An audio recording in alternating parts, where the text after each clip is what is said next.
கீழ்பெண்ணாத்தூரில் நீதிமன்றம் கட்டப்படும் கட்டிடத்தை சட்டப்பேரவை துணை சபாநாயகர் நேரில் ஆய்வு மேற்கொண்டார். திருவண்ணாமலை மாவட்டம் கீழ்பெண்ணாத்தூரில் சுமார் ரூபாய் 20 லட்சம் மதிப்பீட்டில் மாவட்ட உரிமையியல் மற்றும் குற்றவியல் நடுவர் நீதிமன்றம் கட்டிடம் கட்டப்பட்டு வருகிறது.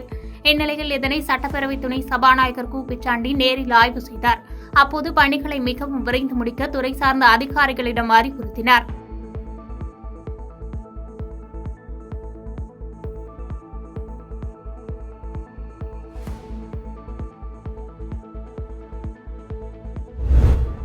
திருவள்ளூர் மாவட்டம் முழுவதும் 1516 முகாம்களில் 6127 சுகாதார பணியாளர்கள் போலியோ சொட்டு மருந்து வழங்கும் பணியில் ஈடுபட்டுள்ளதாக சுகாதாரத்துறை சார்பில் தெரிவிக்கப்பட்டுள்ளது.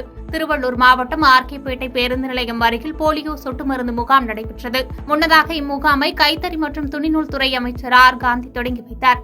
இந்நிகழ்வில் திருத்தணி சட்டமன்ற உறுப்பினர் சந்திரன், மாவட்ட சுகாதார ஆய்வாளர் டாக்டர் பிரியாராஜ் உட்பட பலர் கலந்து கொண்டனர்.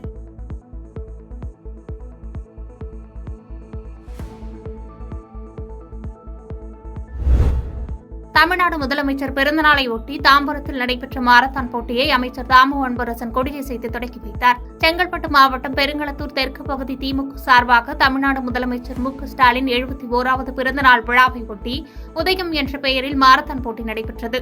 தலைமை செயற்குழு உறுப்பினர் ஆதிமாறன் தலைமையில் நடைபெற்ற இந்த மாரத்தான் போட்டியை முன்னதாக குறு சிறு மற்றும் நடுத்தர தொழில் நிறுவனங்கள் துறை அமைச்சர் தாமு அன்பரசன் கொடியசைத்து துவக்கி வைத்தார்.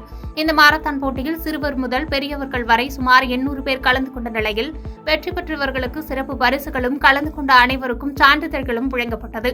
மேலும் இந்த நிகழ்வில் பல்லாவரம் சட்டமன்ற உறுப்பினர் இ. கருணாநிதி, தாம்பரம் மாநகராட்சி மேயர் வசந்தகுமாரி உள்ளிட்ட பலர் உடனிருந்தனர்.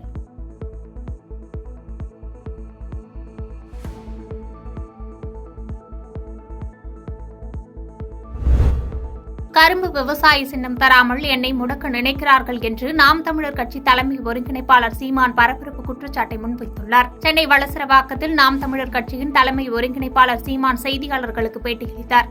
அப்போது கூறிய அவர், சின்னம் கேட்டு விண்ணப்பிக்கும் நேரத்தில் நான் வெள்ள பாதிப்பு நிவாரண பணிகளில் ஈடுபட்டிருந்தேன். நான் மயில் சின்னத்தை கேட்டபோது தேசிய பறவை என கொடுக்க மறுத்தனர். ஆனால் தேசிய மலர் தாமரை பாஜகவிற்கு கொடுக்கப்பட்டது ஏன்? பாஜகவுக்கு தாமரை சின்னம் ஒதுக்கப்பட்டதுக்கு எதிராக வழக்கு தொடர்வேன் என்று கடுமையாக பேசினார். கரும்பு விவசாய சின்னம் தராமல் என்னை முடக்க நினைக்கிறார்கள். ஒரு இடத்தில் கூட 100 வாக்குகளுக்கு மேல் பெறாத கர்நாடக கட்சிக்கு கரும்பு விவசாய சின்னம் கொடுத்துள்ளனர் என்றும் விமர்சித்தார். நான் எளிய பிள்ளைகள் நாங்கள் போராடி உண்டியல் குலுக்கி பிச்சை எடுத்து சோரட்டி ஒட்டி சின்னத்தை கொண்டு போய் மக்கள்கிட்ட சேர்க்கும்போது நீ தூக்கி இன்னொருத்தண்ட கொடுக்குறேன். நீங்கள் வச்சுக்கிறீங்க, அவன் போட்டியிட மாட்டான். அந்த சின்னத்தில் போட்டிட்டாலும் ஒரு இடத்துல கூட அவன் 100-200 ஓட்டுக்கு மேலே போக மாட்டான். ஏன் கொடுக்குறப்போ? என்னை சிதைக்கணும், என் வாக்குகள் கட்ட குறைக்கணும்னு தானே நீங்கள் பண்ணுறீங்க. அது இங்கே இருக்கிற பாரதிய ஜனதா தலைமைக்கு ஒன்றும் சம்மந்தம் இல்லையா? இங்கே இருக்கிறவங்களுக்கு தெரியாதா? கர்நாடகாவில் இருக்கிறவங்க தலைவர் PL சந்தோஷுக்கு இதுக்கு எந்த தொடர்பும் இல்லையா? ஏன் இதை மகாராஷ்டிராவில் கொடுக்கல ஒருத்தருக்கு, ஏன் குஜராத்தில் கொடுக்கல? 1/2 கிலோமீட்டர் இருக்க கர்நாடகாவில் ஒருத்தனுக்கு கட்சி இல்லை, கடிதத்தாள் கட்சிக்காரனுக்கு எது கொடுக்கணும்? எது கொடுக்கணும்? சின்னத்தை விடு, நியாயத்தை பேசு. ஏன் கொடுத்த நீ? இன்னும் தேர்தல் தேதி அறிவிக்கல, அதுக்கு எதுக்கு அவனுக்கு எதுக்கு சின்னம்? எதுக்கு சின்னம்? எதுக்கு கொடுத்தீங்க? எல்லோருக்கும் எல்லாம் கிடைப்பதுதான் திராவிட மாடல் என்று திண்டுக்கல் ஐ. லியோனி தெரிவித்துள்ளார். தமிழக முதலமைச்சர் ஸ்டாலின் 71வது பிறந்தநாள் விழாவை ஒட்டி பொதுக்கூட்டம் சேலம் மாவட்டம் எடப்பாடியில் நடைபெற்றது. முன்னாள் அமைச்சர் DM செல்வ கணபதி தலைமையில் நடைபெற்ற இந்த பொதுக்கூட்டத்தில் திமுக கொள்கை பரப்பு செயலாளர் திண்டுக்கல் லியோனி பங்கேற்று பேசினார். அப்போது உரையாற்றிய அவர், திமுக பொறுப்பேற்ற இந்த 2.5 ஆண்டு காலத்தில் 1290 இந்து கோயில்களுக்கு திமுக கும்பாபிஷேகம் நடத்தியது எனவும், கோவிலுக்கு சொந்தமான 690 ஏக்கர் நிலத்தை தனியாரிடமிருந்து மீட்டு 2500 கோடி மதிப்புள்ள கோவில் நிலங்களை மீட்டெடுத்து கோவிலிடம் ஒப்படைத்தது என தெரிவித்தார். மேலும் இந்து மதத்தின் விரோதி திமுக இல்லை எனவும் பேசினார்.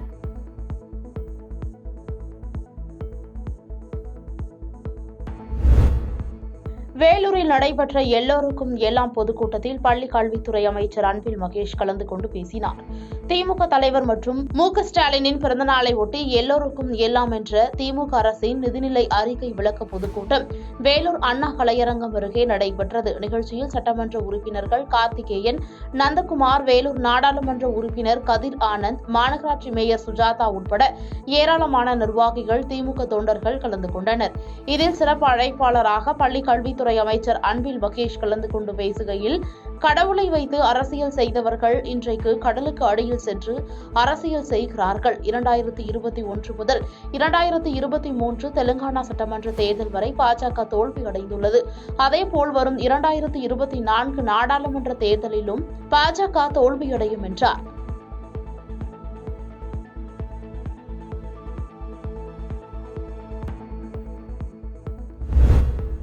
சென்னை கிழக்கு மாவட்ட திமுக சார்பில் கர்ப்பிணி பெண்களுக்கு நலத்திட்டங்கள் வழங்கப்பட்டது. சென்னை பாரிமுனையில் அமைந்துள்ள ஸ்ரீ கன்னிகா பரமேஸ்வரி கலை மற்றும் அறிவியல் கல்லூரி வளாகத்தில் சென்னை கிழக்கு மாவட்ட திமுக சார்பில் தமிழக முதல்வரின் பிறந்தநாளை முன்னிட்டு மக்கள் முதல்வரின் மனிதநேய திருநாள் என்கிற பெயரில் 171 நிறைமாத கர்ப்பிணி பெண்களுக்கு சமுதாய விளைகாப்பு நிகழ்ச்சி, 105 கர்ப்பிணி பெண்களுக்கு நலத்திட்ட உதவிகளையும், அன்னை தயாளு அம்மாள் தொண்டு நிறுவனத்தில் தையல் பயிற்சி முடித்த 140 மாணவிகளுக்கு தையல் இயந்திரமும், கணினி பயிற்சி முடித்த 89 மாணவிகளுக்கு மடிக்கணினிகளையும் வழங்கும் நிகழ்ச்சி நடைபெற்றது. இந்நிகழ்வில் தமிழக முதலமைச்சரின் மனைவி துர்கா ஸ்டாலின் சிறப்பு விருந்தினராக கலந்து கொண்டு நலத்திட்ட உதவிகளை வழங்கினார். இதில் சென்னை கிழக்கு மாவட்ட செயலாளர், இந்து சமய அறநிலையத்துறை அமைச்சர் சேகர் பாபு, திருவிக நகர் தொகுதி சட்டமன்ற உறுப்பினர் தாயகம் கவி உள்ளிட்ட நிர்வாகிகள் பலர் கலந்து கொண்டனர்.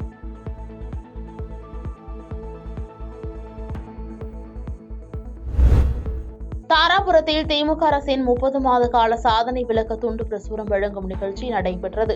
திருப்பூர் மாவட்டம் தாராபுரம் 22, 23 ஆகிய வார்டு பகுதியில் இல்லந்தோறும் ஸ்டாலினின் குரல், திராவிட மாடல் அரசியல் சாதனைகள் அடங்கிய துண்டு பிரசுரம் வழங்கும் நிகழ்ச்சி நடைபெற்றது. தாராபுரம் நகர செயலாளர் முருகானந்தம் தலைமையில் ஆதி திராவிடர் நலத்துறை அமைச்சர் கயல்விழி செல்வராஜ் முன்னிலையில் 22, 23 வார்டு பகுதியில் உள்ள 500க்கும் மேற்பட்ட வீடுகளுக்கும் ஸ்டாலின் குரல், திராவிட மாடல் அரசின் 30 மாத கால சாதனைகள் அடங்கிய துண்டு பிரசுரம் வீடு வீடாக சென்று அமைச்சர் கயல்விழி வழங்கினார். இந்நிகழ்ச்சியில் மாவட்ட வழக்கறிஞர் அணி தலைவர் செல்வராஜ், மாவட்ட திட்டக்குழு உறுப்பினர் கமலக்கண்ணன் உட்பட நகர திமுக நிர்வாகிகள், வார்டு பொறுப்பாளர்கள் பலர் கலந்து கொண்டனர். சாதனைகளை விளக்கி கூறும் துண்டு பிரசுரங்களை அளித்து அது குறித்து விளக்கம் அளிக்கும் திமுகவினரின் பிரச்சாரம் பொதுமக்களிடையே பெரும் வரவேற்பை பெற்றது.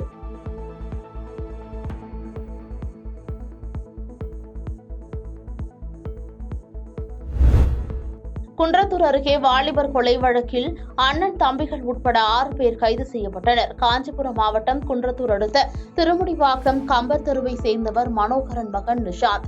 இவர் கடந்த புதன்கிழமை வீட்டின் அருகே அமர்ந்து செல்போனில் விளையாடிக் கொண்டிருந்த போது மர்ம நபர்கள் சிலர் நிஷாந்தை ஓட விரட்டி படுகொலை செய்தனர். இந்த சம்பவம் குறித்து குன்றத்தூர் இன்ஸ்பெக்டர் வேலு தலைமையில் தனிப்படைகள் அமைத்து கொலையாளிகளை தீவிரமாக தேடி வந்தனர். கொலை சம்பவத்தில் ஈடுபட்ட அதே பகுதியை சேர்ந்த அஜித், அவரது தம்பி கவியரசு மற்றும் நண்பர்கள் என தெரியவந்த நிலையில் மாமல்லபுரம் பகுதியில் பதுங்கி இருந்த 6 பேரை போலீசார் கைது செய்து விசாரணை மேற்கொண்டனர். இதுகுறித்து போலீசார் தரப்பில் கூறுகையில், கடந்த ஆண்டு அஜித் மற்றும் நிஷாந்திற்கு இடையே ஏற்பட்ட வாக்குவாதத்தின் காரணமாக அஜித்தை நிஷாந்த் கத்தியால் வெட்டியுள்ளார். இதில் நிஷாந்த் சிறைக்கு சென்று வெளியே வந்த நிலையில் இருவருக்கும் இடையே பகை அதிகமானதால் கொலை செய்ததாக தெரிவித்துள்ளனர். மேலும் ஒரே குடும்பத்தில் அண்ணன் தம்பிகள் மற்றும் அவர்களது நண்பர்கள் உட்பட 6 பேரை கைது செய்யப்பட்டுள்ள சம்பவம் அதிர்வலையை ஏற்படுத்தியுள்ளது. மேலும் போலீசார் பிடிக்கும் போது தப்பி ஓடியதில் அஜித், கார்த்திக் உள்ளிட்ட 4 பேருக்கு கால் மற்றும் கைகளில் எலும்பு முறிவு ஏற்பட்டது குறிப்பிடத்தக்கது.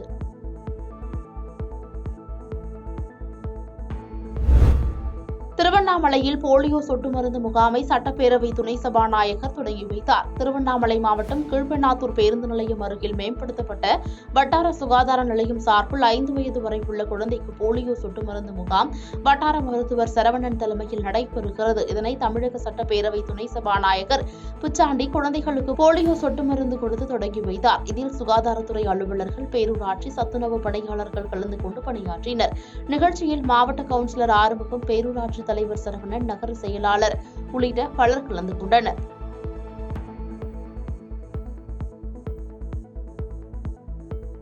பாதகம் செய்பவரை கண்டால் நாம் பயங்கொள்ளலாகாது பாப்பா, மோதி மிதித்து விடு பாப்பா, அவர் முகத்தில் உமிழ்ந்து விடு பாப்பா.